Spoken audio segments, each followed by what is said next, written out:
Merci, Monsieur le Président de séance, Madame la Vice-présidente, chers collègues.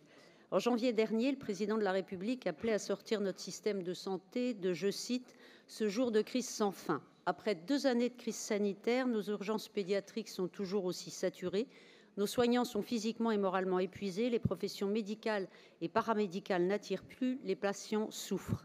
Un constat alarmant dont l'État ne semble guère se soucier. Aujourd'hui, quel serait le visage de notre système de santé francilien si la majorité régionale n'avait pas été à la tête de la région Île-de-France depuis 2016 ? Ce rapport de la CRC légitime notre politique de santé jugée très ambitieuse.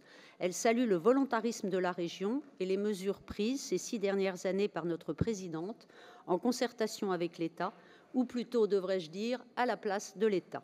En effet, contrairement à l'État, la région a toujours su faire le choix de l'intérêt général, comme durant la pandémie. Vous l'avez rappelé, aide des maires, distribution de masques, dépistage, vaccination, distribution alimentaire, lits de réanimation, soins au personnel soignant.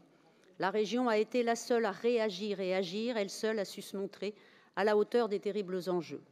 Face à la pénurie de soignants, la CRC approuve aussi les efforts consentis par la région pour les formations sanitaires et sociales. Avec le Ségur, 1000 places ont été créées en première année dans les instituts de formation, malgré l'absence de compensation intégrale de l'État pour 44 millions d'euros. De même, au regard de la vétusté avancée du bâti, nous avons fait le choix d'investir près de 100 millions d'euros en 3 ans, alors que cela ne relève pas de notre compétence. Oui, nous refusons de prendre en otage les étudiants. L'Île-de-France est le premier désert médical français.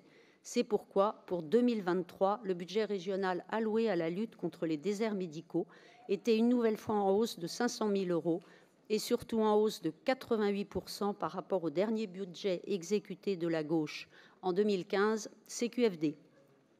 Avec notre présidente, Madame la vice-présidente, vous n'avez pas attendu que l'État agisse.